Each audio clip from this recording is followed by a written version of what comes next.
जो व्यक्ति सदाचारी होकर के भगवान की भक्ति करते हुए आत्मविश्वास को बढ़ाते हुए गुजरता है, उसके पुण्य से उसका जीवन चलता है। आप देखते हो अनेक लोग नई नई उम्र के गुजर गए अपने सामने से।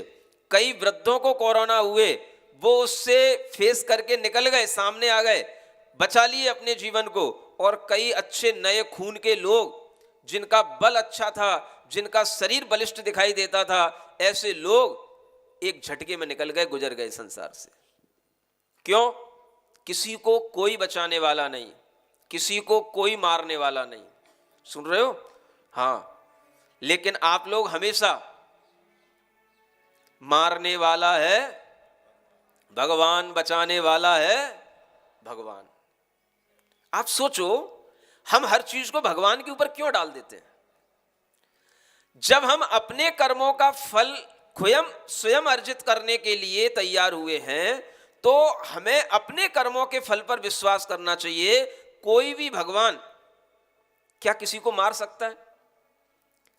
अगर हम ये मानते हैं कि हम भगवान की संतति हैं, भगवान ने हमें पैदा किया है, तो क्या भगवान अपनी संतति को मारेगा? फिर हम क्यों बोलते हैं मारने वाला है भगवान, बचाने वाला है भगवान? थोड़ा विचार किया करो। मैं मना नहीं कर रहा हूं, आप भगवान को भगवान मानो, लेकिन किस रूप में मानो? भगवान कभी किसी को मारता नहीं, भगवान कभी किसी को बचाता नहीं। हर व्यक्ति भगवान की भक्ति करके अपने पुण्य कर्म से अपने आप को बचाता है। और अगर भगवान का वह बैरी बन जाता है, भगवान को नहीं मानता है, तो उसी पाप कर्म के बंध के कारण से वह अपने आप को मिटाता है, नाश करता है। यह कहानी है, यही कहानी श्री राम सिखा रहे हैं, यही कहानी देशभूषण कुलभूषण महाराज की आपके सामने आई है। और इसी कहानी से आपके अंदर ये विश्वास बनना चाहिए कि सब कुछ कर्म के कारण से होता है। अपने किए हुए कर्म अपनी आत्मा से बंद करके जन्म जन्मांतरों तक हमारे साथ में रहते हैं, और इन्हीं कर्मों के फल से हमें जन्म जन्मांतरों में अनेक तरह के सुख दुख, अनुकूल प्रतिकूल वातावरण मिला करते हैं। समझ में आ रहा है कि नहीं आ रहा है? क्या विश्वास करना है? सारे संसार के अंदर क्या चल रहा है? सिर्फ अपने अपने कर्म का हर कोई व्यक्ति फल भोग रहा है।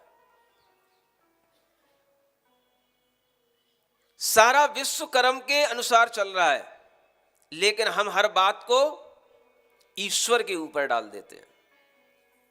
काहे को तूने दुनिया बनाई? ईश्वर ने दुनिया बनाई, ये सब काम ईश्वर के हैं। ये आपके मन के अंदर एक प्रश्न आना चाहिए। ईश्वर सर्वसमर्थ होता है, दुनिया बनाने का पाप वो अपने ऊपर क्यों लेगा?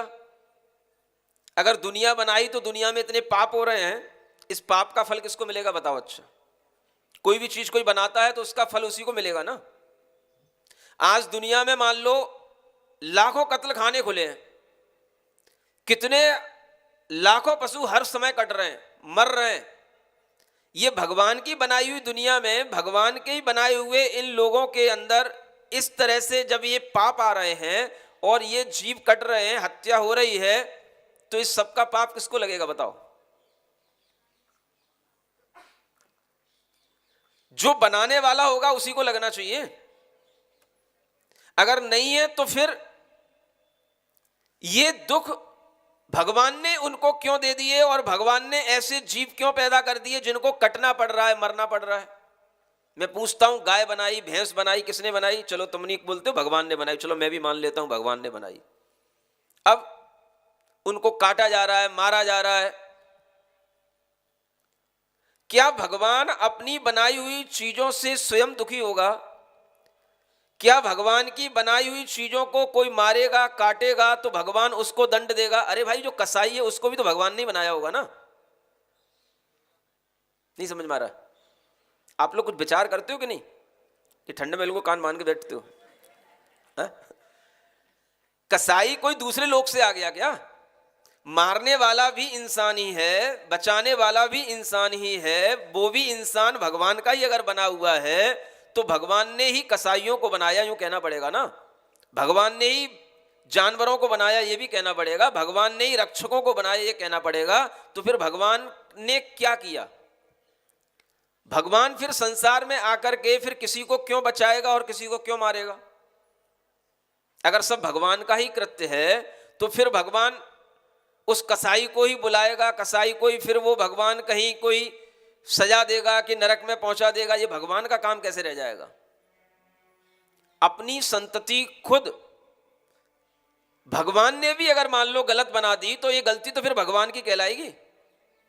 और अगर समझदारी से बनाई तो ऐसी संतति क्यों बनाई, अपनी ऐसी परंपरा क्यों बनाई कि जिसमें कसाई पैदा कर दिए, मारने वाले लोग, हिंसक लोग पैदा कर दिए। ये किसने कर दिए? अगर ये भगवान ने कर दिए तो ये भगवान की गलती कहलाई। आप क्यों पश्चाताप कर रहे हो इसका? विचार करो, दिमाग खोल करके, कान खोल करके। अगर अपने दिमाग से अंधविश्वास को छोड़ करके आप सब कुछ सोचने की, समझने की कोशिश करेंगे तो आपका भ्रम दूर होगा। आपको समझ में आएगा कि हमारी ये बहुत बड़ी कमजोरी होती है, हम हर चीज को भगवान के ऊपर डाल देते हैं। जो चीज हमें दिखाई नहीं देती है वो हर चीज हम भगवान के ऊपर छोड़ देते हैं। लेकिन हर चीज हमारे भीतर से चलती है। हम जैसे भाव करते हैं, हम जैसे विचार करते हैं, हम जैसा कृत्य करते हैं, उसी के अनुसार हमें सुख दुख मिलता है, हमें उसका फल भोगना होता है। इसमें भगवान कोई कुछ नहीं करता।